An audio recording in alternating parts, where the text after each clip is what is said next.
इस वीडियो में हम बात करने वाले हैं कि डिस्पर्सन ऑफ लाइट किसे कहा जाता है।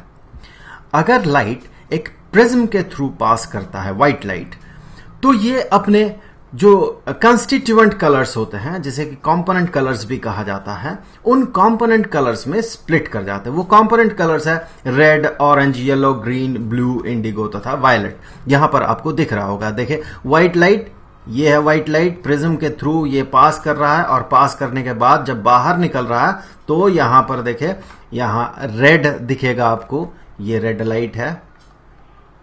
उसी तरह से बिल्कुल बॉटम में अगर आप देखेंगे सो बॉटम में आपको दिखेगा वायलेट कलर। सो इस तरह से जो स्प्लिट कर जाता है व्हाइट लाइट अपने कंस्टिट्यूएंट कलर्स में, उसी प्रोसेस को हम डिस्पर्शन कहते हैं। यहां पर देखिए ये एक प्रिज्म है जिसका कि 3D फिगर आपको यहां पर दिख रहा है।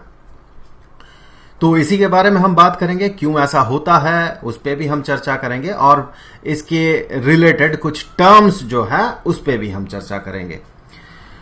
तो सबसे पहले आ जाते हैं, जो पहला टर्म होगा जो कि प्रिज्म से रिलेटेड होगा, वो ये है कि ये जो एंगल आपको दिख रहा है, ये वाला एंगल, इसे कहा जाता है एंगल ऑफ प्रिज्म। सो ये हो गया angle of prism.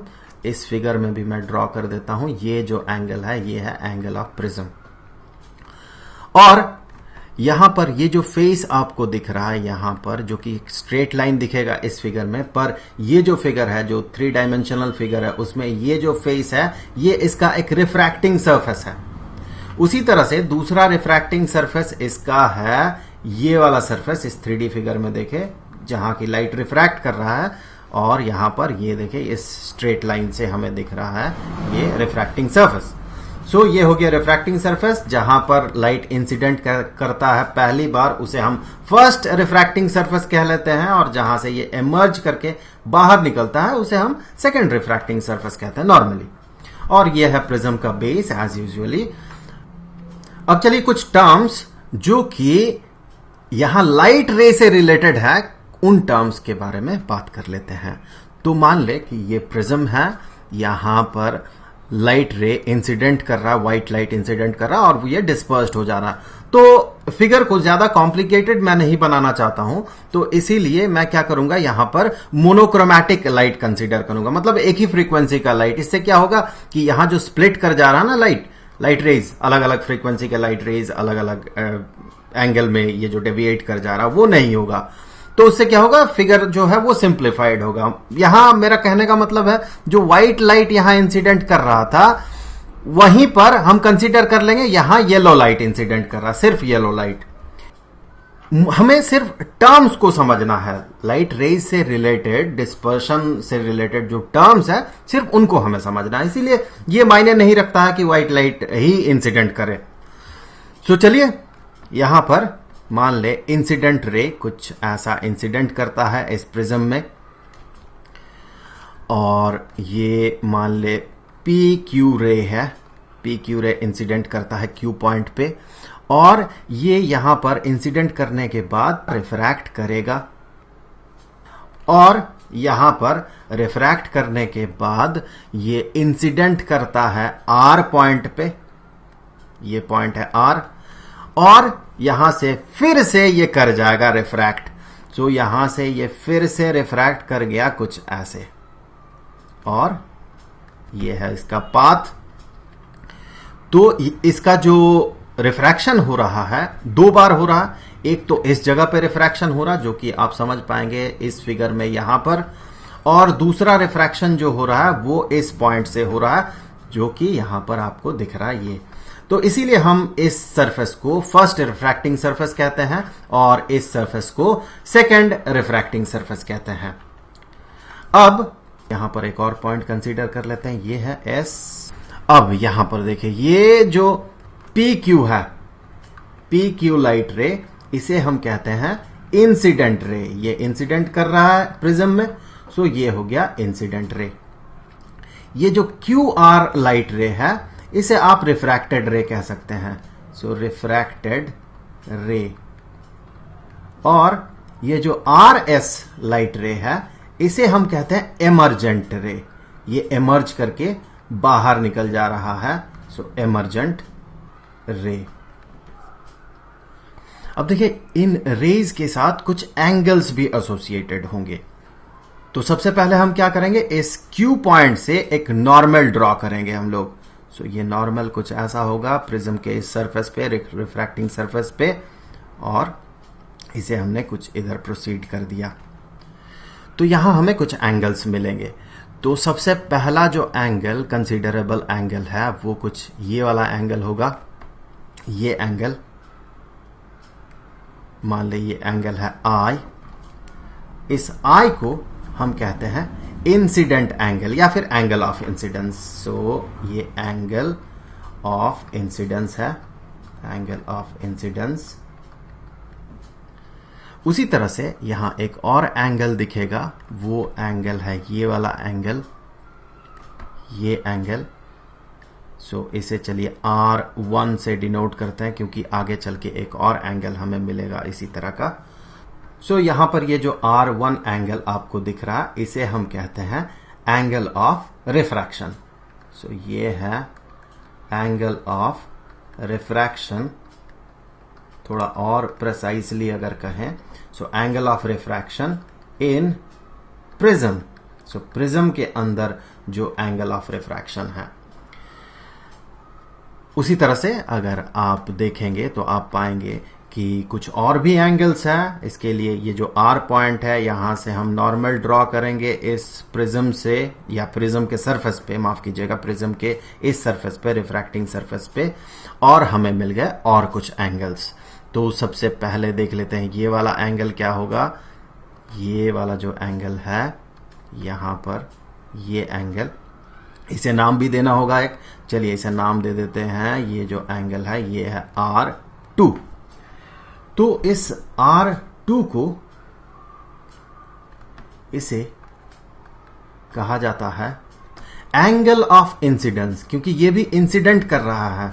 So angle of incidence, अब दो एंगल ऑफ इंसिडेंस हो गए। एक तो एंगल ऑफ इंसिडेंस यहां पर ये वाला एंगल, और ये दूसरा एंगल ऑफ इंसिडेंस। तो कंफ्यूजन ना हो तो इसीलिए कहा जाता है angle of incidence in prism. आप समझाने के लिए कुछ भी कह सकते हैं। So in prism, angle of incidence in prism. यहां पर आप कह सकते हैं यह है angle of incidence from air to prism. समझने से हमें मतलब है और कुछ नहीं। और इसी तरह से हमें कुछ और भी एंगल्स मिलेंगे। वो एंगल यहां पर मैं आपको दिखाऊं तो ये होगा ये एंगल, जिसे कि हम कहते हैं एंगल ऑफ इमर्जेंस, और इसे ई से हम डिनोट करते हैं। सो ये ई हो गया एंगल ऑफ इमर्जेंस। जैसे कि ये इमर्जेंट रे है, उसी तरह से जो एंगल ये बनाएगा ये होगा एंगल ऑफ इमर्जेंस। तो ये हो गए कुछ बेसिक टर्म्स। अब एक और टर्म, एसोसिएटेड टर्म मैं यहां आपको बता दूं, वो ये है कि अगर ये लाइट रे जिस पाथ से ट्रैवल कर रहा था, अगर उसी पाथ से ये ट्रैवल करता, अर्थात प्रिज्म अगर नहीं होता, तो ये कौन सा पाथ फॉलो करता? ये कुछ ऐसा पाथ फॉलो करता, ये होता इसका पाथ।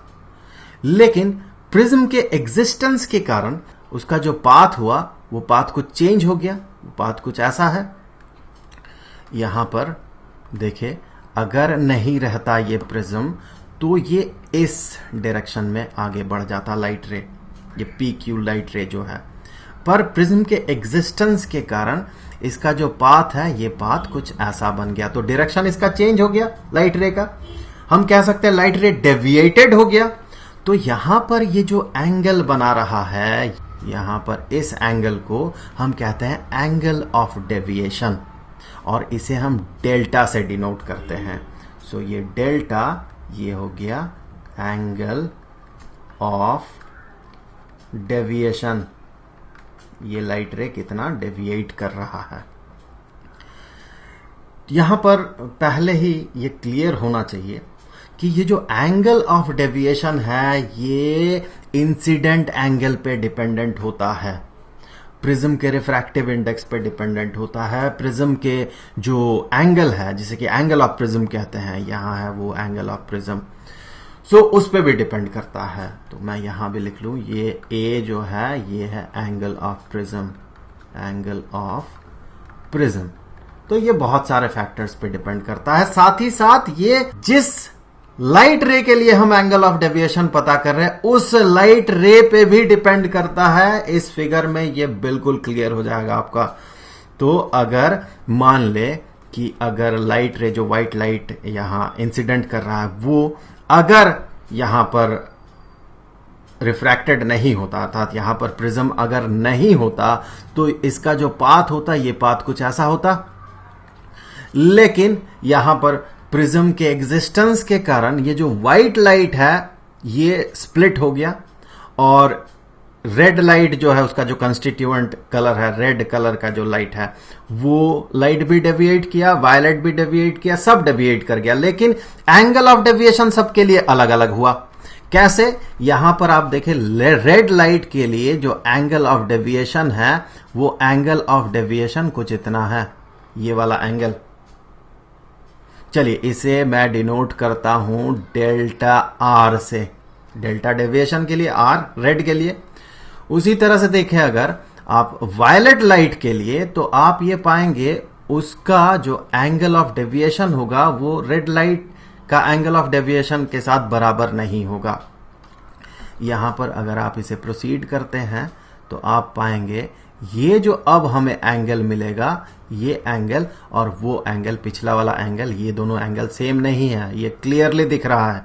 सो यहां पर इस एंगल को चलिए नाम दे देते हैं, ये वाला जो एंगल है इसे नाम दे देते हैं delta, delta v for violet, और ये वाला एंगल था delta r, deviation for red light, angle of deviation for red light, जो कि ये क्लियर है, दोनों बराबर नहीं है। तो यहां पर एक मिलता जुलता टर्म के बारे में मैं आपको बता दूं जो कि है एंगुलर डिस्पर्सन। सो एंगुलर डिस्पर्सन ये दो लाइट के लिए होता है, एंगुलर डिस्पर्सन, डिस्पर्सन। सो एंगुलर डिस्पर्सन इसे नॉर्मली हम थीटा से डिनोट करते हैं। तो मान ले हम एंगुलर डिस्पर्सन पता कर रहे हैं रेड लाइट और वायलेट लाइट के लिए। देखिए दो कलर के लिए होगा एंगुलर डिस्पर्सन, तो मैं यहां पर सबस्क्रिप्ट में लिख लूं ये आर और ये v for violet. So angular dispersion for red light and violet light ये बराबर होगा इन दोनों के लिए जो एंगल ऑफ डेविएशन है उनका डिफरेंस। तो हम कह सकते हैं ये बराबर होगा delta V minus delta R. So ये हो गया angular dispersion for red light and violet light. और एक इसके साथ मिलता जुलता टर्म जो है वो है डिस्पर्सिव पावर। जैसे कि एंगुलर डिस्पर्शन दो कलर्स के लिए होता है वैसे ही डिस्पर्सिव पावर भी दो कलर्स के लिए होता है। तो यहां पर इसी तरह का एग्जाम्पल अगर हम कंसीडर करें रेड लाइट और वायलेट लाइट के लिए, सो रेड लाइट और वायलेट लाइट के लिए जो डिस्पर्सिव पावर होगा, डिस्पर्सिव पावर, डिस्पर्सिव पावर इसे हम नॉर्मली ओमेगा से डिनोट करते हैं। और ये समझाने के लिए कि ये जो डिस्पर्सिव पावर हम पता कर रहे हैं ये रेड और वायलेट के लिए है तो सबस्क्रिप्ट में हमने आर और वी लिख दिया। ये बराबर होता है इन दोनों लाइट रेज का जो एंगुलर डिस्पर्सन है, अर्थात यहां पर हम कहेंगे delta V minus delta R divided by इन दोनों लाइट रेज का, वायलेट और रेड, इन दोनों का जो मीन लाइट रे है, जो मीन वेवलेंथ है इन दोनों के वेवलेंथ का, उस मीन वेवलेंथ का जो लाइट है हम यहां पर मान सकते हैं उस मीन वेवलेंथ का लाइट हमें यहां पर दिखेगा, दोनों का एवरेज।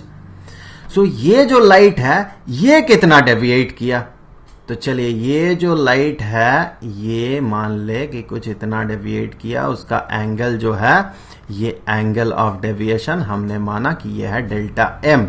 यहां मीन लाइट जो होगा रेड और वायलेट का वो ग्रीन और येलो के बीचों बीच कहीं पर होगा, उस लाइट का जो एंगल ऑफ डेविएशन है उसे हमने डेल्टा एम से डिनोट किया।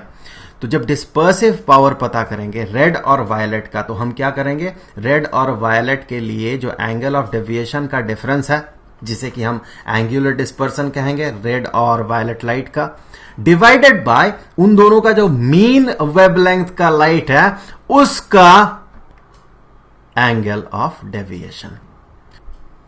तो ये आपको मिल गया डिस्पर्सिव पावर, किसका, रेड और वायलेट का। इसी तरह से किसी और दो कलर्स के लिए आप डिस्पर्सिव पावर पता कर सकते हैं। अब देखने वाली बात यह है कि ऐसा क्यों होता है, ये जो डिस्पर्शन होता है, ये रेड लाइट कम डेविएट करता है, वायलेट लाइट ज्यादा डेविएट करता है, इसके पीछे का रीजन क्या है? इसके पीछे का जो रीजन है वो ये है कि किसी एक मटेरियल के लिए अलग अलग वेवलेंथ का रिफ्रैक्टिव इंडेक्स अलग अलग होता है। जैसे यहां पर अगर मान ले मटेरियल हम इसी ग्लास को कंसीडर कर रहे हो, तो इस ग्लास के लिए भी रिफ्रैक्टिव इंडेक्स रेड कलर के लिए जो होगा वो वायलेट कलर के लिए नहीं होगा। दोनों का रिफ्रैक्टिव इंडेक्स चेंज कर जाएगा, और जब रिफ्रैक्टिव इंडेक्स चेंज कर जाएगा तो जो एंगल ऑफ रिफ्रैक्शन है वो भी चेंज हो जाएगा, सेम इंसिडेंट एंगल के लिए भी। तो यहां पर मान ले कि एक स्लैब है कुछ ऐसा, बहुत ही सिंपल तरीके से अगर मैं समझाने का कोशिश करूं तो मान ले कि एक रेड लाइट यहां पर इंसिडेंट कर रहा है कुछ ऐसे, और साथ ही साथ एक वायलेट लाइट भी यहां इंसिडेंट कर रहा है कुछ ऐसे, उसी पॉइंट पे इंसिडेंट कर रहा है। तो ताकि हमें चीजें समझ में आए इसीलिए यहां पर अलग अलग ड्रॉ किया गया, थोड़ा सा हट के ड्रॉ किया गया। ये है नॉर्मल, सो ये है नॉर्मल उस सरफेस पे जिस सरफेस पे इंसिडेंट कर रहा है लाइट। यहां रेड लाइट जो डेविएट करेगा वो अगर कुछ इतना डेविएट करेगा तो वायलेट लाइट जो है वो ज्यादा डेविएट करेगा, उसका डेविएशन ज्यादा होगा। यहां पर कह सकते हैं एंगल ऑफ रिफ्रैक्शन कम हो जाएगा वायलेट लाइट के लिए, ये ज्यादा मुड़ेगा, ज्यादा बेंड करेगा वायलेट लाइट। ऐसा क्यों होता है? क्योंकि हमें पता है कि रिफ्रैक्टिव इंडेक्स अगर ज्यादा होगा तो ये लाइट रे का जो मुड़ना होता है, बेंड होना होता है, वो भी ज्यादा होता है। सो रिफ्रैक्टिव इंडेक्स बढ़ेगा तो ये जो बेंडिंग होता है, बेंडिंग, ये भी बढ़ता है। सो जो लाइट रे जितना ज्यादा बेंड करेगा उसका एंगल ऑफ डेविएशन उतना ज्यादा होगा। यहां पर देखें, ये रेड लाइट जो है ये कम बेंड कर रहा होगा और ये जो वायलेट लाइट है ये ज्यादा बेंड कर रहा होगा, इसीलिए वायलेट के लिए जो एंगल ऑफ डेविएशन है वो ज्यादा है। तो यहां पर हम कह सकते हैं कि रिफ्रैक्टिव इंडेक्स बढ़ेगा अगर, तो बेंडिंग भी बढ़ेगा, तो हम कह सकते हैं डेविएशन भी बढ़ेगा। एक बार चलिए देख लेते हैं। ये मान ले कि प्रिज्म है और व्हाइट लाइट इंसिडेंट कर रहा है यहां पर इस प्रिज्म में कुछ ऐसे, तो रेड जो बेंड करेगा यहां से थोड़ा कम बेंड करेगा, तो मान ले रेड कुछ ऐसे रिफ्रैक्टेड हुआ, बहुत ही कम रिफ्रैक्टेड हुआ, और वायलेट जो है ये थोड़ा ज्यादा रिफ्रैक्टेड होगा क्योंकि इसके लिए रिफ्रैक्टिव इंडेक्स ज्यादा होगा।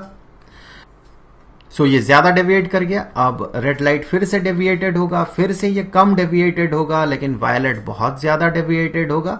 सो अब होता यह है कि रेड लाइट हमें ऊपर दिखता है और वायलेट लाइट हमें नीचे दिखता है, और ऐसा लगता है कि ये जो कलर्स है ये स्प्लिट कर गए। सो यही बेसिक रीजन है ऐसा होने के पीछे, डिस्पर्शन होने के पीछे। अब चलिए देख लेते हैं ऐसा कौन सा इक्वेशन है जिससे कि हम ये पता कर सकते हैं कि जो रिफ्रैक्टिव इंडेक्स होगा किसी मटेरियल का वो अलग अलग वेवलेंथ के लिए कितना होगा। सो वो जो इक्वेशन है वो है कॉशीज इक्वेशन।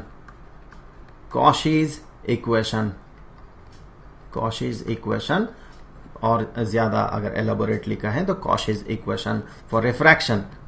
तो किसी मटेरियल के लिए अगर रिफ्रैक्टिव इंडेक्स n से डिनोट करते हैं हम, पर किसी खास वेवलेंथ के लिए रिफ्रैक्टिव इंडेक्स, तो ये बराबर होता है अकॉर्डिंग टू कॉशीज इक्वेशन, ये बराबर होता है एक कांस्टेंट प्लस एक और constant divided by lambda square, ये लैम्डा वेवलेंथ है जिस लाइट रे के लिए हम रिफ्रैक्टिव इंडेक्स पता कर रहे हैं, प्लस एक और constant divided by lambda two the power 4। इसी तरह से ये सीरीज आगे बढ़ते जाएगा। यहां पर हम इससे ज्यादा चर्चा नहीं करेंगे कॉशीज इक्वेशन पे, पर ये इक्वेशन जो है ये हमें एक इंट्यूशन दे रहा है कि लैम्डा ये अगर बढ़ता है तो फिर रिफ्रैक्टिव इंडेक्स जो है ये घटेगा।